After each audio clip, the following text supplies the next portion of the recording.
fall of 2013, Gary Temple Bodley began channeling a group of non-physical teachers known as Joshua. Soon thereafter, Joshua asked Gary to start writing. They have since produced 4 books and answered hundreds of questions in written form.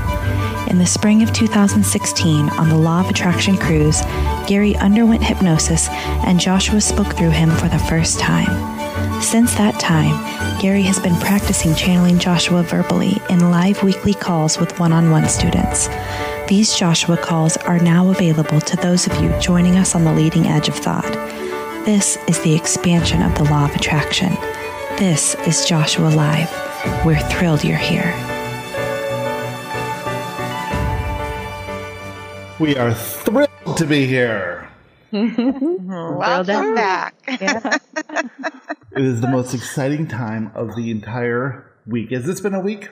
Well, seems like just a moment ago. We are swimming in and out of reality so easily that we don't even acknowledge that this is something new or different than non-physical reality. But once we're here, we can look around, we can see the colors, and we can feel the table, and feel the chair, and then see your presence and see your vibration and listen to what you have to say. And then who knows what's going to go on from here. That is the most exciting part of physical reality, is that you have no idea what's going to happen next. You think you know, don't you, though? You think you know what's going to happen next. In fact, not only do you think you know what's going to happen next, you want to control it as much as possible. You want to make sure it happens in the way that you think it should happen. But that's the old approach to life. That approach to life does not make any sense given what you know about the laws of the universe. When you try to control something, you're trying to say that I know how it should go better than the universe. I know what I want better than the universe does. I know what I want better than my inner self does. But that's not how it works. It does not work that way. Here's how it works. Do you want to hear how it works? Yes, please. Yes. Okay. Very good. We were hoping you would say yes.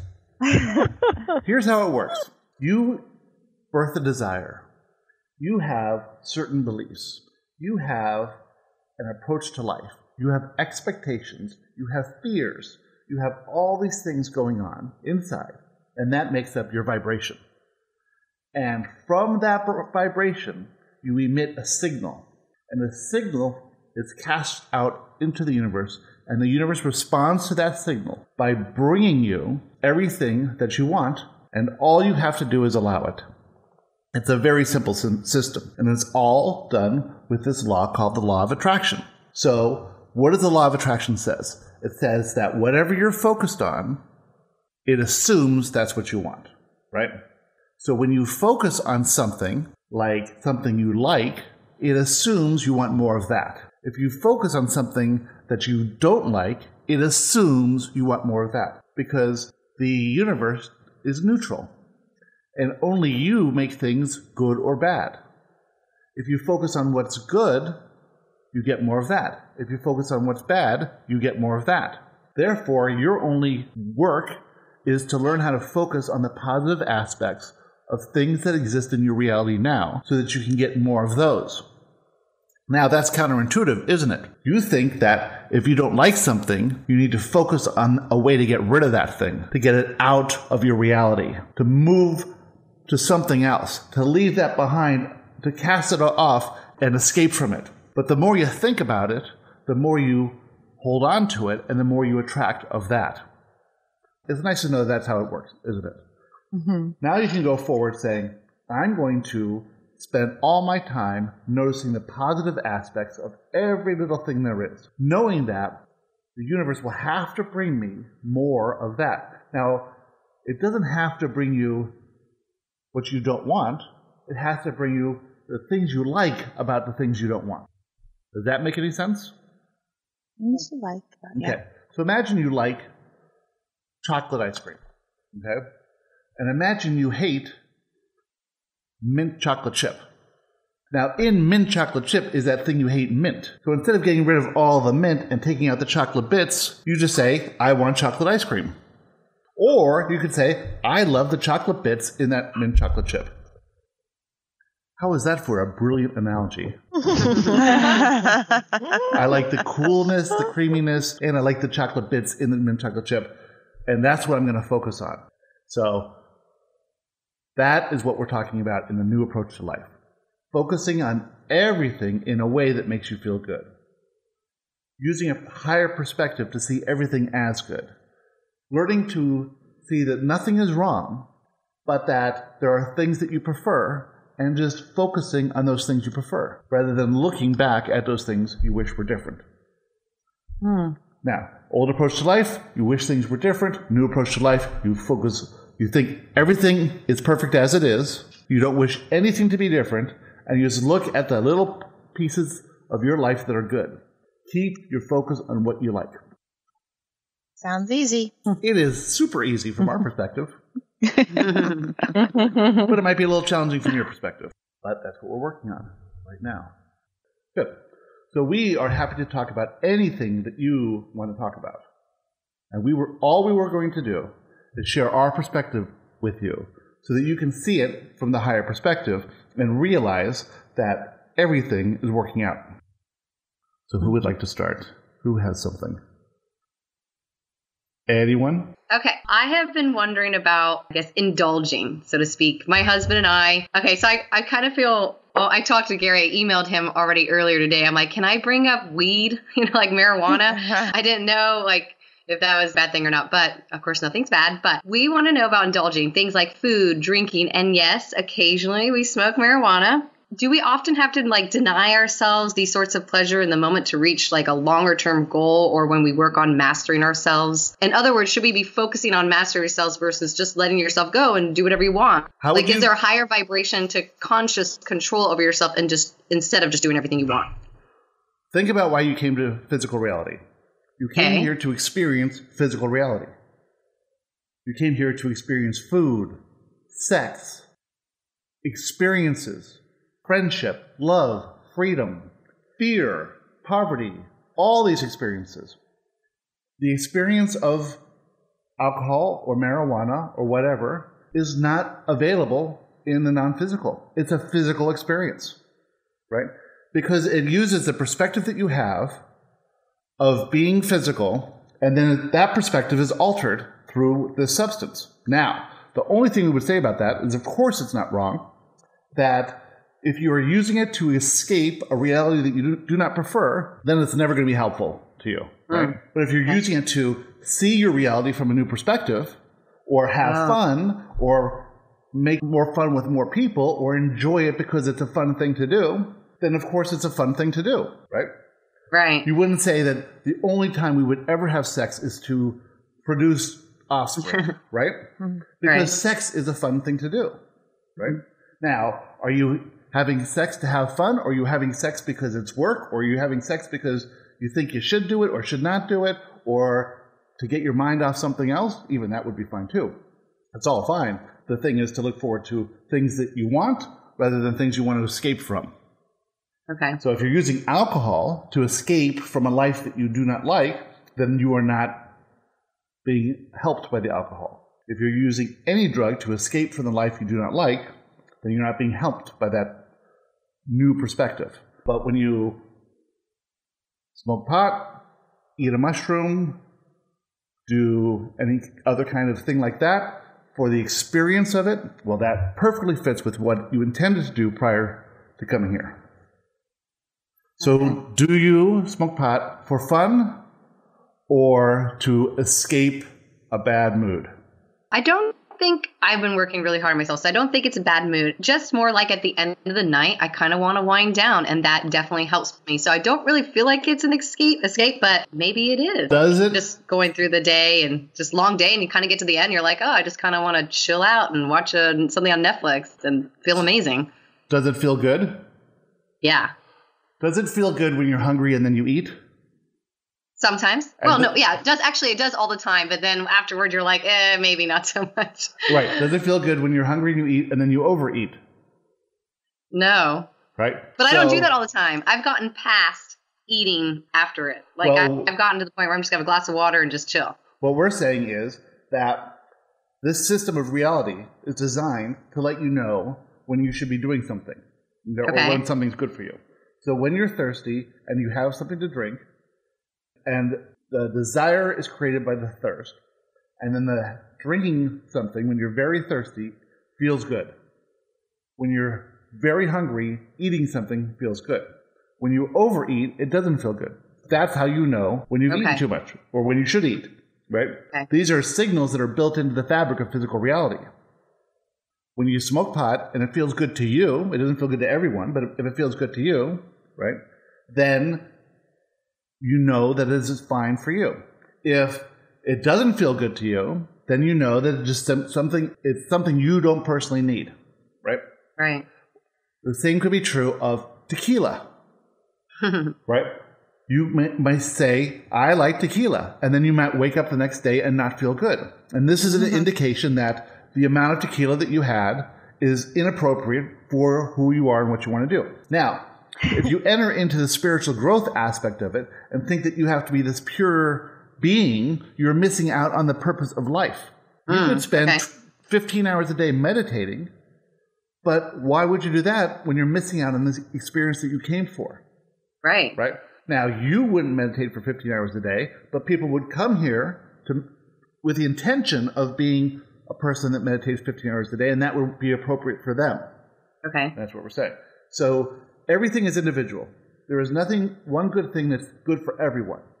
And there's not one bad thing that's bad for everyone. And it's up to you to listen to your body and see what makes sense to you. In the Joshua playbook for the diet book, there is an experimentation. You experiment with one food a day on its own, a piece of bread, a piece of fruit, whatever it is. And then you decide if that food reacts well with your body. Because you might assume that an apple is good for everyone, but it isn't. Gary can't eat apples. Gary can't eat oranges. But you might assume that bread is bad for everyone, but bread is fine for Gary personally. And so everything can be experimented this way. To think that your government can tell you what's good for you is ridiculous, right? Right. Everyone is unique. Everyone's here on a path. Everyone's striving towards what feels good for them. So if you have a limiting belief about certain things like this, well, that's all it is a limiting belief which is based in fear, and the fear is false. So you can be happy doing what works for you, no matter what that is. Okay. How do you know if you need to be someone that needs to meditate longer or more than somebody else that doesn't? You don't know until you just do the experiment. Like you said, do it and then judge it afterwards and say, oh, that worked for me or that didn't work for me. Here's how you know that was your journey or not, what you came here to do. Well, because you would be on that path. You couldn't deny it, right? Okay. You would be born in Tibet and you would be on that spiritual path, and that would just be the obvious thing. And then you would be feeling good the whole time. Now, imagine that you are born into a family and they take you to church and you just don't think church is for you. You know it right away. You're not having a good time. Well, then you know that that isn't part of your spiritual journey. Okay. Right? So, but when someone says that you should go to church to be a good person, then you are conflicted because on one hand, you don't want to be there. And on the other hand, you're supposed to be there in order to be a good person, and you want to be a good person. So whenever you have this dichotomy or this conflict, you have to go with what feels good to you, not with what other people think you should be doing or saying or being. Because you are unique. Everyone is unique. And you have your own path, and you may often be set in the trajectory of a family that is completely conflicting. On one hand, you feel this way, but on the other hand, your family wants you to be the other way. And that's something that a lot of people intend so they can be launched on a trajectory to find who they really are and to live that way. Right. Yeah, that makes a lot of sense. Mm-hmm. It's like being born gay in a really Christian family in the 60s, right? That is a choice or an intention to set you off on a trajectory towards being who you really are, even when you're told who you really are is wrong. Okay. From your perspective as humans being in physical reality, it seems like who would choose that? But from the non-physical perspective, you learn more about becoming who you authentically are through that experience than by any other experience or an easier heterosexual experience. And everyone has their own thing that they go through. Every single person has come here to be set off on a trajectory to find that which they came here to explore in more fuller detail. Okay. Excellent. Thank you. Good. Who would like to talk next? I felt like a lot of that was speaking to me.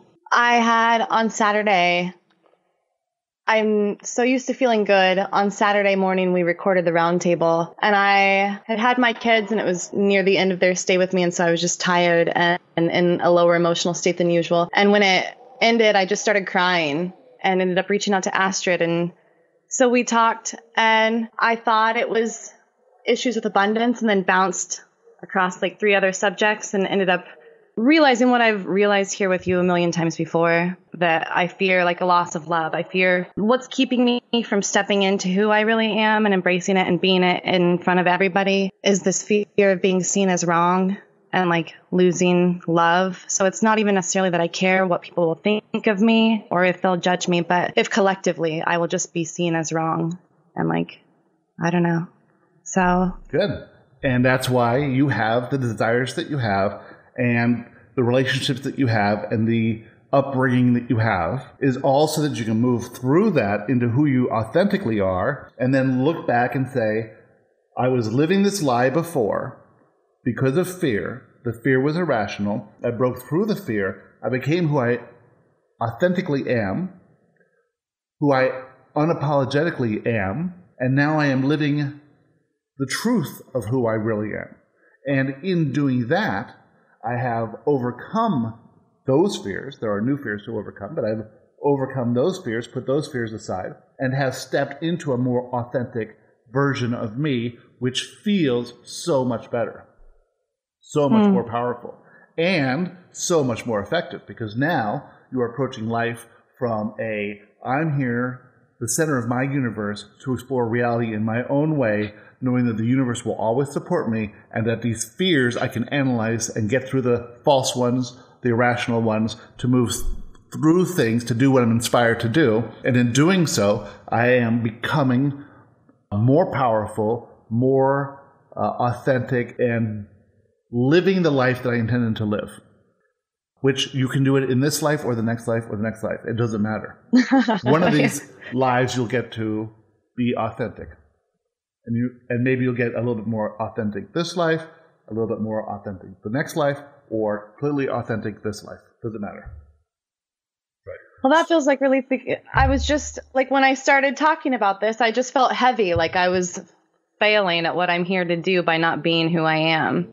But you told me that the other day too, that like it doesn't have to be achieved this lifetime. You cannot fail. You are here. You are expanding. You cannot help but expand. There is nothing to get done. It doesn't matter. It's as if you said that I enter college on day 1 and I need to graduate this day because tomorrow I want to start something new. Right?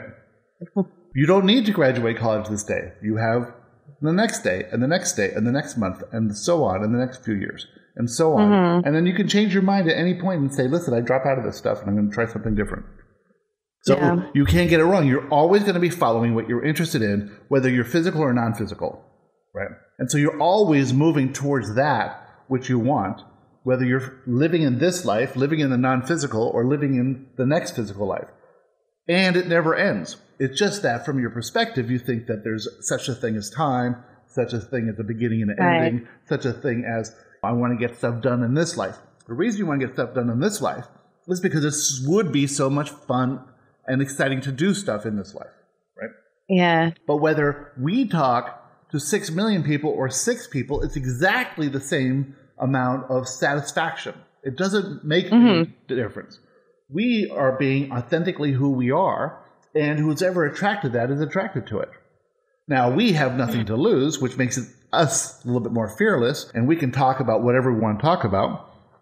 And it's easier for us, of course. Right. But you can do the same thing. You can do the same thing. Right. You can live the same universal laws apply to physical reality as non-physical reality.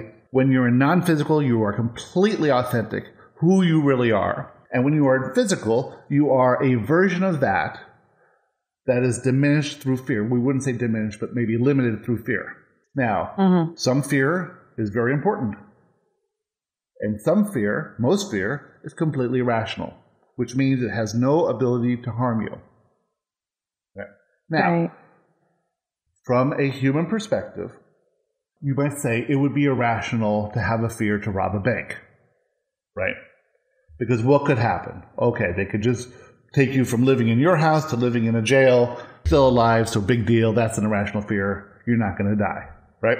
Mm-hmm. But you certainly don't want that, right? That's not what you want. So you're unlikely to get this inspiration to rob a bank. Who gets the inspiration to rob a bank? People who are trying to escape their life that they do not prefer, right? It's more of an urge or a compulsion or an idea to get out of this life that they hate.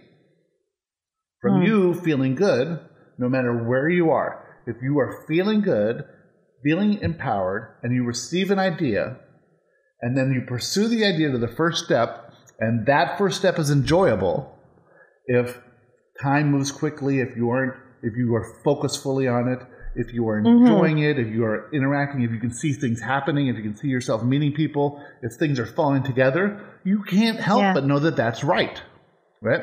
Yeah. And so making up these fears, or not making up these fears, is choosing a limited perspective and then attracting these fears from this limited perspective, then you get caught up in the fear. And then the fear brings you down to a lower emotional state of being, and now you have to come back up and then reassess where you are and move forward. Okay, I see that. One thing that came up when I was talking to Astrid is this pattern that I have. Is this just a perception of, I guess it all is, but there have been these moments in my life when I had a chance to really, I feel like, step into who I was. And each time I dove into someone else. Dove into another version of you? Okay. Is that all I'm doing? So it's okay. But I'm like dove into relationships, it feels like. Or and dove so, into a relationship. Right. Okay. But to experience myself through someone else, I guess, or try to fix them. So I don't know. Right. Okay. So has there been a time when you've been inspired to be who you really are and then not dived into another relationship? When I was in relationships, I wasn't ever inspired to dive into another one. I don't know. I guess I haven't been into an official relationship that has looked like the other relationships, but I've found a connection with a person that I've devoted a lot of my time to. Okay. And are you being someone different than who you really are? Or are you being different with that person than who you are without that person? Or not around that person? I guess, no. So if you're being authentically you, then you can see a mirror to who you are being in this other person. Okay. Right. So, and it doesn't have to be a relationship. It could be a friendship, or it could be someone you just meet at the coffee shop. You are always seeing versions of who you're being at the time you're being them. Okay. Right. So but you must think, am I diving into the relationship because I am not comfortable with who I am being on my own? Or am I diving into this relationship because it feels good and it's the next logical step? Maybe, I don't. Are you looking towards what you want, or are you trying to get away from what you don't want? Well, that's what I'm trying to figure out. Am I using it as a distraction instead of doing these other things, related to, I don't know. Are you smoking the pot so that you don't have to do the work? Right. Or are you smoking the pot because it's fun? Yeah. I think overall it's because it's fun. But maybe it does become both sometimes. Well, now you've made the decision to smoke the pot, and then you're worried that you need work to get work done. But now you can't because you smoked the pot. Right? So now you say, well, I've jumped into this relationship, but now I can't do these other things that I want to do, like other relationships or time with other people or whatever it is. So whenever you make a decision, whether it's have a glass of wine, smoke some pot, jump in a relationship, jump into that decision. That is the right decision. Once you've made it, go with it and never look back ever. Because you can never know what happened, and you must trust that if you do something, you make some decision from an inspired place where you feel good and you take that inspiration, never second guess yourself, ever. Yeah. Okay? Even in hindsight, it might look like you made the wrong decision. You cannot know that. What I've been finding, though, is So when I do that, when I just dive into this connection, I'm getting things out of it. Like it's producing things that are related to the other things that I'm doing, like content. Would the universe want you to go in a direction that is not helpful for you to explore what you came here to explore? No. We had this discussion before. You could become a gardener and you could just take care of one garden in one spot in the world for your entire life, and everything you needed to explore in reality would be done through that passion of gardening this one garden. Right. All the relationships you needed, you're self-contained. You are the seed. Everything is within. Okay. So if you were inspired to jump into a relationship or even talk to somebody or to read an article or anything, and you move in that direction, you will get what you need out of that so that you can go to the next step. Mm-hmm. Right. Okay. Now, when you second guess that, you are just resisting and you're just making the process slower than it needs to be. Okay. Yep. All right. Thank you. So, feel good. Yeah. See things from the higher perspective that will help you feel good in the first place. Right. And then see what comes up for you. If something's exciting, then you can move in that direction, the first step, and then take it from there. Okay. Good. Wendy, what's happening with you? Oh, well, I've been getting a lot of manifestation events to challenge my worthiness, and I'm trying to be a ninja warrior and just deflect them and soothe myself. So are they challenging your worthiness as a human being here to explore physical reality in your own unique way? Is anyone coming up to you and saying, listen, you shouldn't even be on Earth? No. They're challenging my persona. Your persona that's self-made and is completely false. Yes. So your persona is one who is this limitless being of pure positive love and acceptance. And they say, no, you should be a realtor. Yeah, or you should. This is how you should be or during this time. Or you should be a better photographer. Yeah. Or you should be nicer. Or you should be different than you are. Yeah. Right. Yeah. Or you should be a better packer of trucks. Yes. Exactly. It's all bullshit, and I'm well aware of it, that it is bullshit when it's happening. It's just really interesting to kind of sit next to myself and watch this and see the process and not bite. Not take it personally, because what is it? Right. Persona is taken personally. Right. Because your persona is your self-created identification of who you are, and without that, who are you? Right. Oh, yeah. No, yeah. But without that, who are you? Well, because I can be my authentic self. Right. So any persona that you create, whether you create the persona that you are intelligent, beautiful, smart, loving, happy, all these things, they all sound totally positive, yet they are all limiting. Mm-hmm. When you think you are good at math, and then someone challenges your math ability, and you react by making them wrong, well, that's a limiting aspect of your persona, even though it's something that you would appear to be positive. So no matter how good you are at anything, it's still a limitation. The only thing that you really are is a limitless being of pure positive love and acceptance. That's all you are. That's all anyone is, except that you believe that you should also be this and this and this. And none of that is necessary.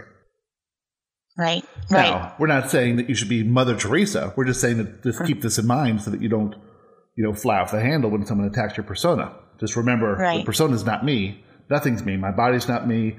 My personality is not me. My perception of who I am. My house is not me. My job is not me. My car is not me. None of this stuff is me. Right.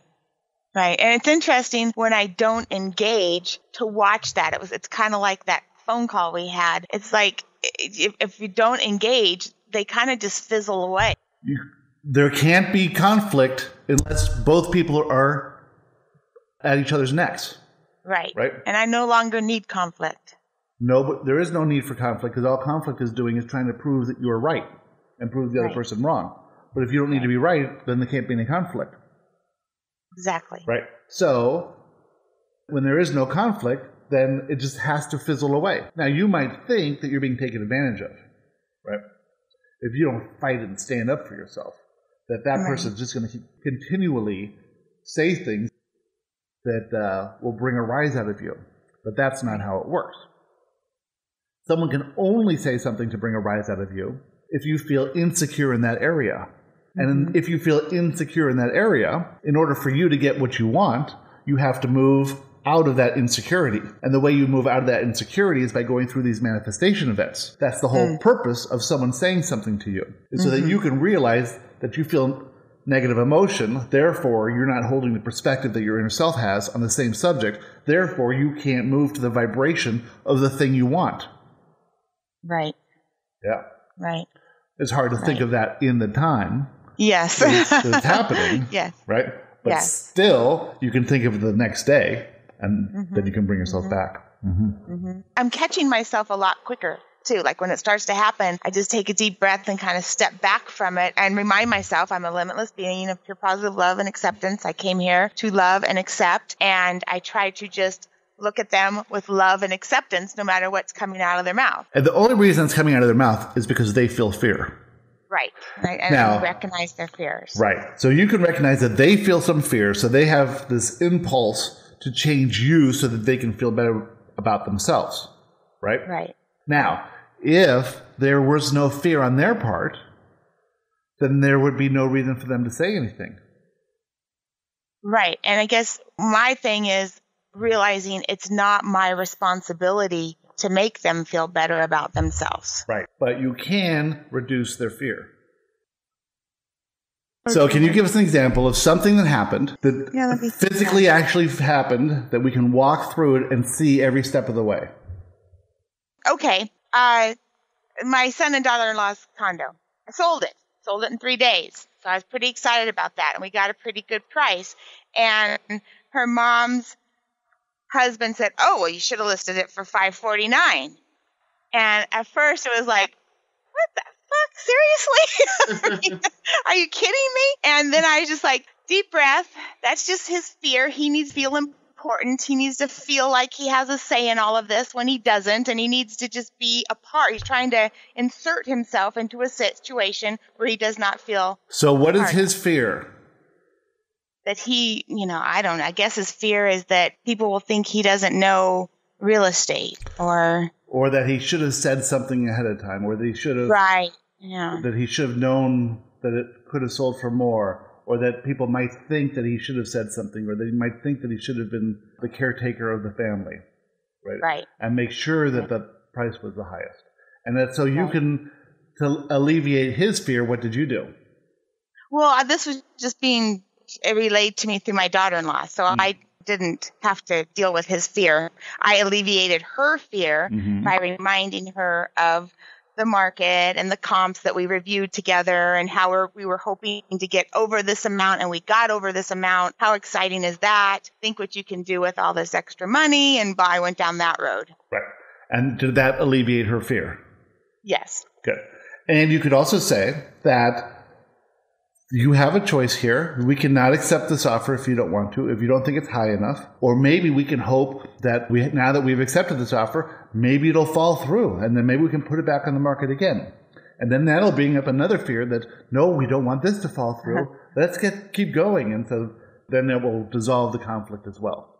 Right. And it's interesting because I've been taking your perspective, the higher perspective, through this whole thing. And basically, within a matter of less than $1,900 off of asking price, but everything else they needed. They need to rent back. They need to have certain things happen, and everything else just fell right into place. And it was like, well, isn't that nice? So from your perspective, you know that everything's going to work out perfectly. Yes, and I keep thinking, no matter what, even if this falls apart, I know that it's for a reason. It's supposed to fall apart. There's something else supposed to happen. And exactly right. And now you can see that it just makes sense. It just came at the right time. It just, everything fell into place because everything is getting what they want. And then at the same time, as people are getting what they want, they bring up resistance to that. Right. And the resistance is just the fear. And the resistance is you're allowing something to happen. So Think about it from the beginning. We have this desire for a new home. So what do we have to do first? We have to sell our old home or existing home. So who do we call? Well, we call whoever we know. Let's call Wendy. Okay. So then they bring in Wendy. So now they have this fear that, will Wendy be able to do it? Is Wendy family? What happened if it falls apart? All this stuff. So all this stuff is resistance from what they want to happen. Now they're focusing on what they don't want to happen, right? They don't want things to go wrong, right? And so they take their attention away from what they want towards what they don't want, and then a little bit of fear comes in there. And this fear inspires them to, well, voice their fear or make these comments or have these doubts. And had they just allowed the process to happen, Gary no longer allows his investors to see any of the houses that he buys at any juncture from beginning to end. Right. Because all that does is bring up fear for them. Mm-hmm. When they see it, they think it's scary because they haven't seen what he's seen, right? They don't have that experience. Right. When he sees it, he is completely focused on the gem that it will become when it's renovated. But they aren't like that, and they bring up fear. And so their resistance is interjected into the whole process. So it's just easier if they stay silent. Now, imagine this. You want something, and you say, what's the first step? The first step is to call Wendy, have it listed, and forget about it. And whenever it closes, she'll tell me to show up to closing, and then we'll focus on buying the next house. And then everything would manifest easily for them. Right. Now, for the buyer's going to have their own fear too. Right. They're going to be fearful of the appraisal, of the inspection, of the financing, of all these things, of the neighborhood. If they made a good decision, they might be checking more comps and seeing what else was listed during this whole process. Right. Their own resistance. But if everyone just allows what they want to happen, everything will. We shouldn't say the word magically, but it really is magic. It is all these universal laws coming together to help everyone get what they want at the perfect time. Right. I'm grateful that I'm getting to have these manifestation events because they're not overwhelming. They're just little reminders. And helping me to my authentic self. And to practice and to fine-tune your vibration. Right. Now, on this point, is it easier to work with a client that's bought many properties before or a first-time home buyer? Many properties. They don't have the resistance that the first-time home buyer does. Right.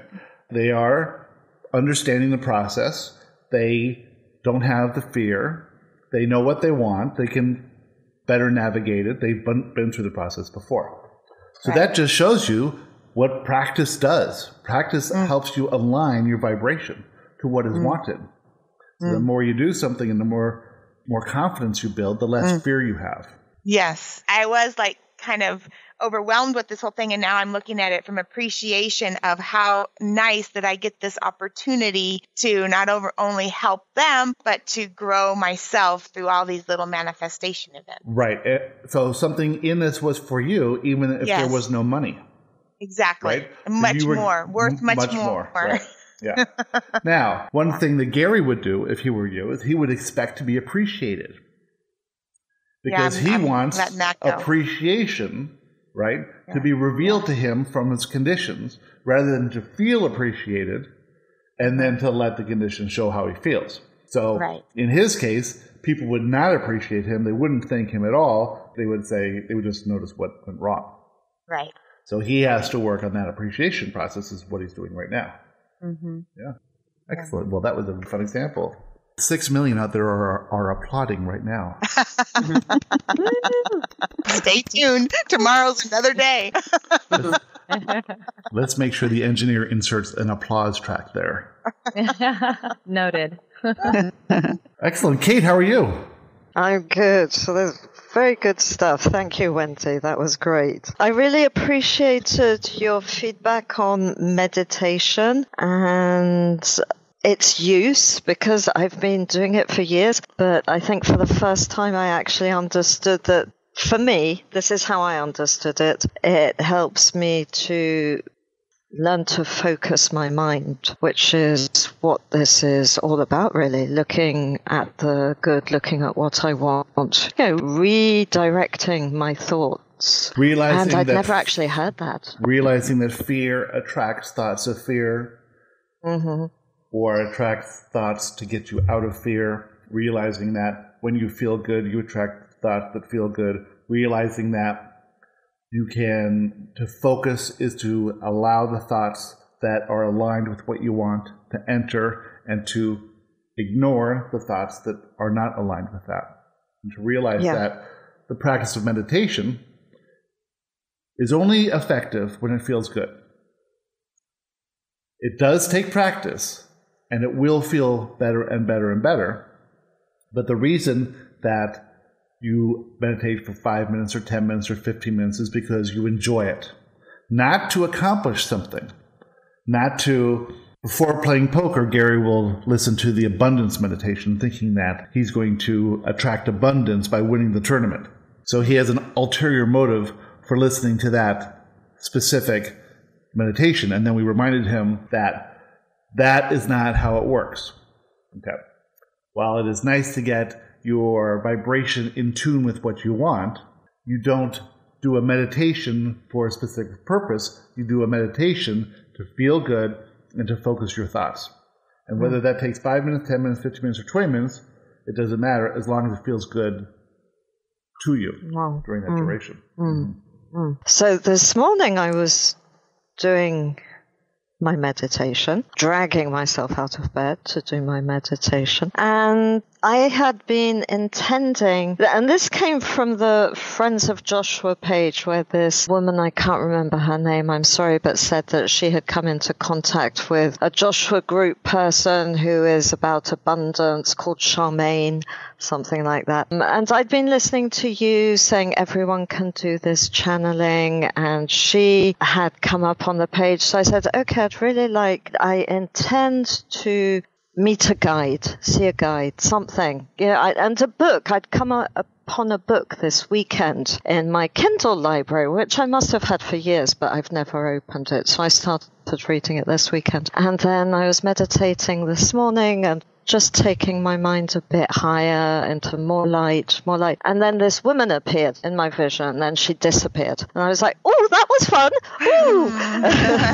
A glimpse. You got a glimpse. A glimpse. And that was it. And then, this evening I sat down to meditate again because I wanted to start the experience again. But, I'm trying to say, okay, no expectations, let it go, just enjoy, have fun, see what happens, see where it goes, just stay in light, be open. I just felt, I was able to take myself to that place of light where I could imagine it and feel it. And then I got two energies that I felt, a male and a female. And what I really liked about the book I was reading, and then I'll shut up, was that, in the book they were saying, if you think you're imagining it, it's okay. Because that's what you say too. It's like you say, you have having a conversation with your inner being and you think it's your own thoughts, so you're not sure, but in fact just trust that it is your inner being. So it was a bit the same thing going on. Exactly right. Everyone has the ability, all humans have the ability, the natural ability to communicate with the non-physical. It's part of the design of physical reality. You were never set forth here on your own. You were always connected to your inner self, and your inner self mainly guides you through your emotions, but absolutely guides you through your thoughts as well as whoever else you want to communicate with, anyone you want to communicate with. And we won't go into it with too much detail, other than meditation is the best way to open up this channel of energy to whoever you want to communicate with. Now, if you envision something, that's one way to do it. And if you hear something, that's another way to do it. But when you envision something, you are envisioning it as if you were seeing it with your eyes. And when you're thinking about it, you are hearing it as if you were hearing it with your ears. However, it is your own thoughts. So it doesn't sound any different to most people than their own thoughts. And that's why they dismiss it, because they just think it's their imagination. However, ask it a question and just see how quickly the response comes back to you and what that answer is, and if that answer makes any sense. And write it down if you can. If you can write it out, you will be amazed at what you write. And it may take a little practice and a little time and a little expectation. But this is the design of physical reality. It's part of the system. And everyone can do it. I love that. Wow, Kate. Yeah, That's good so job, cool. Kate. I know. I'm thinking, if we can all do this, the level of love and appreciation in this world, and I don't want to get too hippie-ish, but it's pretty big. It's obviously a lot of us aren't there, but if this could be spread and people could learn how to do this for themselves, it's powerful stuff. You will get to be able to do this when you are relaxed and feeling good and without fear. Those in fear will have difficulty maintaining a connection to the non-physical realm because it's just a different vibration. So in order to meet the vibration of whoever it is that you are intending, it comes through desire. And since no one really has this idea of what's possible, that desire really hasn't been worked on or brought up. But now more and more people are having reason to do it because they see Gary doing it, they see Esther doing it, they see other people doing it. And if those people can do it, why can't they do it? Why not have their personal Joshua? It wouldn't be Joshua, it would be called something else because Joshua is a combination of Gary's personality and the group of us that speaks through Gary. So is that what the awakening is? Is people realizing that this is possible and everybody learning to do it? Is that what this awakening that everybody talks about? Is that what's happening right now and we're part of that? The awakening is the awakening to the new approach to life. Okay. And moving from the old approach to the new approach. Right. So understanding that, believing that you are a lone person that is a victim of fate, that has no control over the emotions you feel, who believes that the conditions control the feelings. Therefore, if conditions are good, then I'll feel good, or if conditions are bad, I'll feel bad. Right? The approach to life is I create my own reality. The conditions are neutral. I choose to see the conditions either as good or bad. I am going to focus on what I prefer. I'm going to allow everything else to exist as it is and not call it wrong. It is there for a purpose. Everything is happening for me, not to me. This universe is designed for me to receive all that I need and want. And that I came here intentionally to explore reality as an equal to all others. And I'm worthy to be here. That's the difference between the old approach and the new approach, and that's what awakening is. You are awakening to this new idea of what reality really is. So all these millennials that everybody's calling selfish and non-motivated are basically just awakening. They are all awakened. They are being transformed by the old people who are in the old approach, right? So you imagine that you're a millennial and that you are entitled, right? You have come into physical reality to explore life in your own way, and nobody should be able to tell you what to do. Now, that is the new approach to life. But the people who abide by the old approach to life are threatened by that because they don't think that can work. That doesn't make sense to them. You have to go out and get what you want, otherwise you will starve to death and die. So they have the fear. The new approach to life is very confident and understands that they're taken care of. Right? And are more secure, and are birthing desires at a higher rate, and are more energetic, and are more aligned with the vibration of the earth right now, and see that the possibilities are endless for what they can achieve. Now, this country, United States, was created with that optimism. Right? So this country was a little bit ahead of all of the other countries, especially the older countries. The oldest countries are the ones that are of the older vibration. And so you'll see a lot of this awakening coming from cultures that are more positive in the first place. Now, but also you can see Asian cultures who have always believed that the universe has supported them and that a peaceful existence is more in tune to universal laws. And so in this area, too, things are happening as well over there. That's exciting. So there's a lot going on right now. But what's really creating the awakening is technology is allowing people to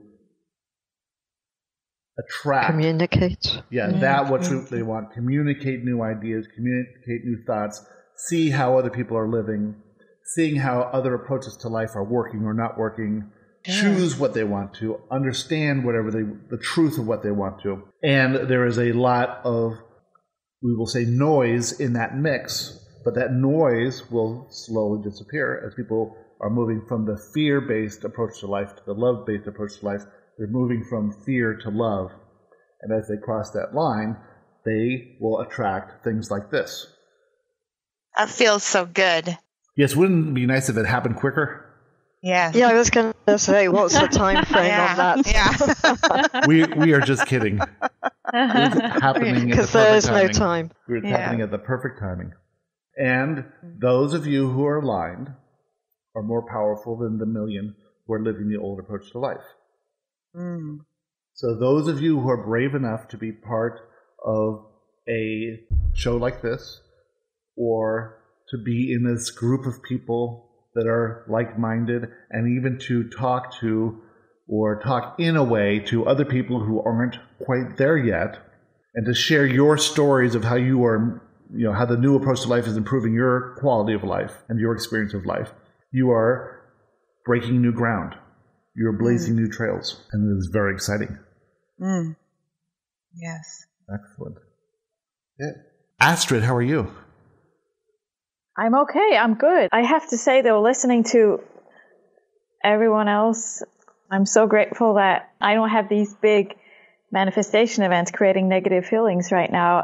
I'm enjoying the quiet. I know I probably should want these big events for my growth, and I probably should go out looking for them, but it's just so nice the way everything is right now. It's so nice. Well, how could there be anything wrong with that? That is the perfect way to live.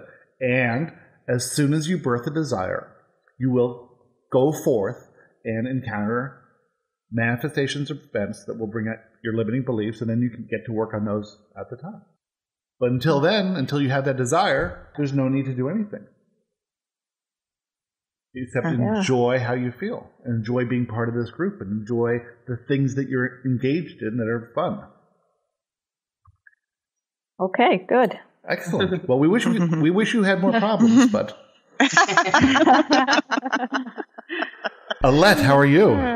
I'm fine, thank you. I've been enjoying the show and everything and everyone's comments. And well, in my question today, I said I'm running out of questions, and I'm only at question 21, I believe. So. Excellent. That's what we hoped for. Because you've run out of questions that you think are big questions, and now you're having to reach for smaller questions. Could anyone tell Alette the benefit of the small questions? No attachment. Because when you ask a big question, you're attached to the answer or attached to the problem. And it is hard to see the answer through the problem. So the big strides come when you are forced to ask these little questions. And the little questions may seem silly or like a waste of time, or why am I bothering them with this? But because they're little questions, you get really big insights and ahas, because the question isn't such a big problem. It's just something you're wondering about. And you get these answers that come, and from that perspective, you see your situation in a whole new light. And by doing that, you make these grand strides. Okay. Excellent. Now, eventually, you'll come to a time when you'll answer your own questions. That would be great. Right. And that may come in 3 months, 6 months, 10 years. It doesn't matter. Whenever it comes, it comes. But more and more of you are getting to the point where as soon as you ask a question, you know the answer, but you want to ask it anyway, and then you can compare how we answer it to how your inner self answers it. And that is an interesting experience, because here you are thinking that you have these questions, but realizing that you had the answers the whole time. You just didn't know it. And through this practice of this one-on-one conversation, you get closer and closer to this communication, inner communication with your inner self, and the answers are revealed to you the moment you have them. And this is actually what happened in your childhood. In your childhood, you had direct communication with your inner self, and when you had a question, you received the answer instantly, and then you made the mistake of asking your parents the question, and then you got a totally different answer.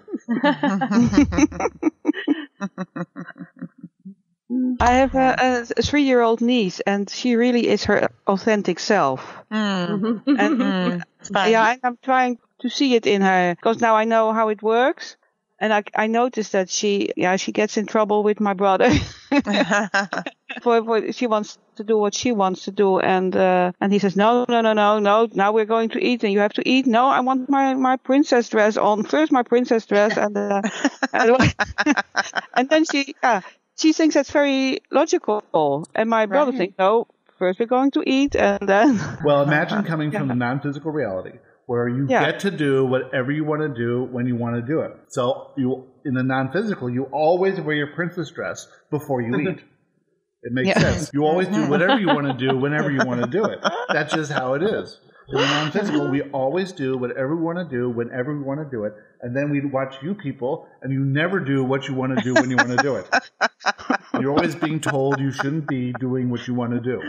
Right? So do whatever you want to do when you want to do it. That's what inspiration is. And so she's receiving the inspiration to wear her princess dress before dinner. And really, to a child, food is weird, because to us, food is really weird. While you get to enjoy it over time, you get a taste for it, it is a little weird.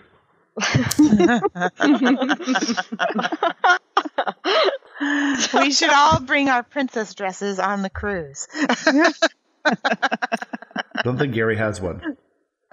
We'll get him one. So yes, it's interesting to watch a child, and then to watch how the parents interact with the child, because the parents believe that they know what's good and bad, right or wrong, and they want to impart that on the child. And that's what the child came for, is to get bombarded with these limiting beliefs, to lose their authenticity, and then to regain it, right? Through whatever passion that they go for. And so you pick your parents, and you pick the time and place of your birth, and you pick the culture that you're born into. And then so knowing that you would have these certain limiting beliefs cast upon you, and then you, from that, go forth, and hopefully will find this area that you're interested in, and in that area you have the ability to be your authentic self by following it fully. Except that you don't really understand how emotions work, and you don't understand how to take a higher perspective, and you don't understand how to talk to yourself and to reduce the intensity of fears on your own. And so a lot of people end up living limited lives because of that. But they don't have to. Have they just had the ability to break through the fears and to pursue what they're interested in pursuing, then they would get everything they wanted to get as they intended to prior to the birth.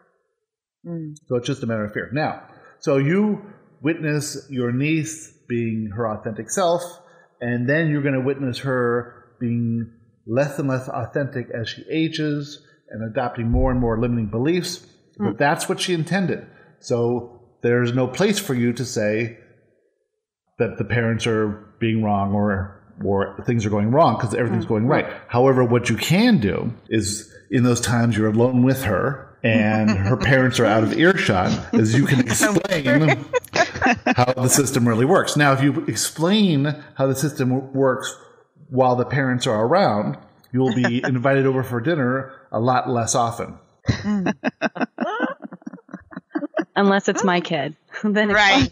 Exactly. I love your kids. Exactly. I just want to feel good.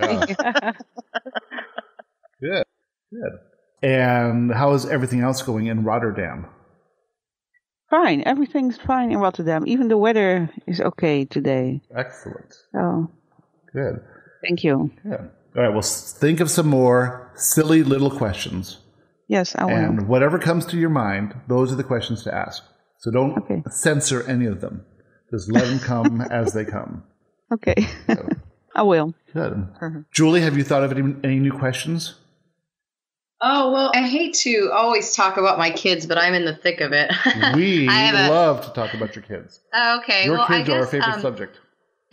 Well, since she brought up, or since we were bringing up the parenting thing, I think I've heard in the past about basically letting your children do what they need to do. But I definitely am confused as to letting them do whatever they want to do and just sit back, or I'm not quite sure what's the best guide in parenting in this new way of thinking. Now that I've adopted all this information, it's like, oh gosh, where do I go from here with parenting my children? We say, take them to the nicest restaurant you can find and let them do whatever they want to do without saying a word. That'll get you over your fears. I know, right? We say that your primary role as a mother is a portal to come from non-physical reality to physical reality. Everything else is contained within them. When you are asking them to be different than they are so that you can feel better, well, you're just trying to change the conditions that exist in the outside.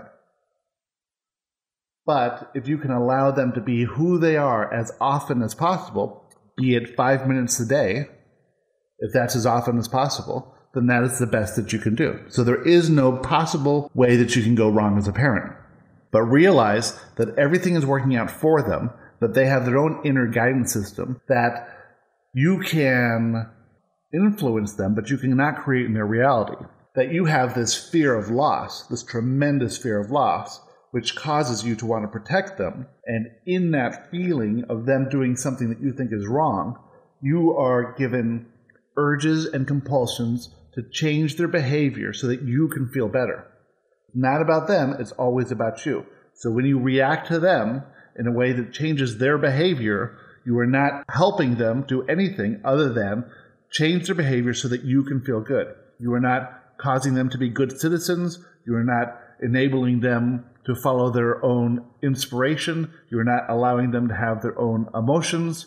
You are just changing them in the moment, changing their actions so that you can feel better. And that's perfectly appropriate and fine. Just know what you're doing, right? Well, what about when you just want them to be able to get along with another human being? Like, so in other words, with our oldest, we're always trying to talk about her tone of voice or making eye contact or having some compassion or warmth or something. And we always say, we're just trying to help you. It's not like we're trying to get at you. We're just trying to help you be a better person. But it's like, who are we to judge? But, but we do say that. The reason you want her to be a better person is because it makes you feel better as a parent. I see. Right? So it's always your feelings that are involved in this and not her. You want to I don't want her to be like, I guess, alone or not have friends, not find love. If that's what she came here to explore, especially in her youth. Oh, yeah, true. Right? Yeah. So if she is alone right now and doesn't have friends, that may create a desire for something else. It may create a desire to have friends in the future. It may create a desire for her to write. It may create a desire for her to explore some animals or something else, right? Mm-hmm. So we don't know what that is. No one knows what that is right now. Right. You just have a fear that if she doesn't have friends, she's not going to have a fun life. Right, right. Or she's not going to be normal, right? But you don't want her to be normal because the word normal is just the word ordinary because there is no normal. Right. So she came here to explore reality in a unique way. She's worthy to be here. She made it here. Her vibration is much higher than yours is because she's a child. So her vibration matches the vibration of the earth the day she was born, and that is a high vibration. She came at this time of awakening, which is an amazing time to be here. She was born to you, who is interested in learning about the laws of the universe and how the physical reality works and all those things. So just that aspect of it is amazing. So if you can allow her to be who she authentically is as long as possible without loading her up with too many limiting beliefs, then she will be able to get where she needs to go a little bit quicker. But there is no rush and doesn't matter anyway. You can't be wrong. It's just for you to feel better, allowing her to be who she is without you worrying about it. Because she has her own inner guidance system. Kyla's was worried about her youngest son being pummeled to death by her older son. Yeah. And so she wanted the dynamic of that relationship to change because it made her feel bad. And now that she's gotten over that, she enjoys watching her older son pummel her younger son. That is not true. We were hoping you had gotten there. I am feeling less negative emotion, but You aren't making videos and putting them on YouTube?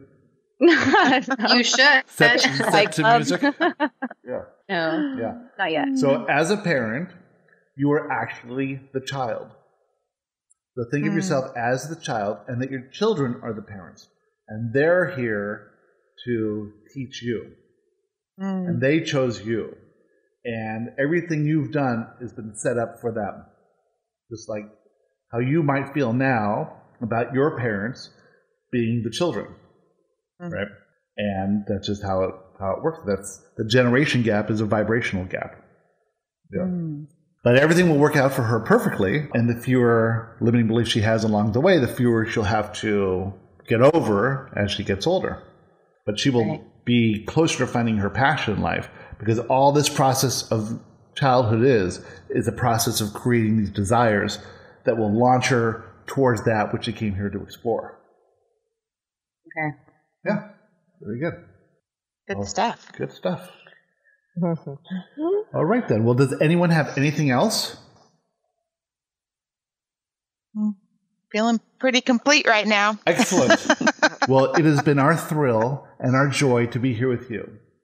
We are so thrilled to be amongst a group of leading edge creators, to be able to speak clearly, speak eloquently, send our message of love out to the 6 million, I think there's 6.5 million now listening.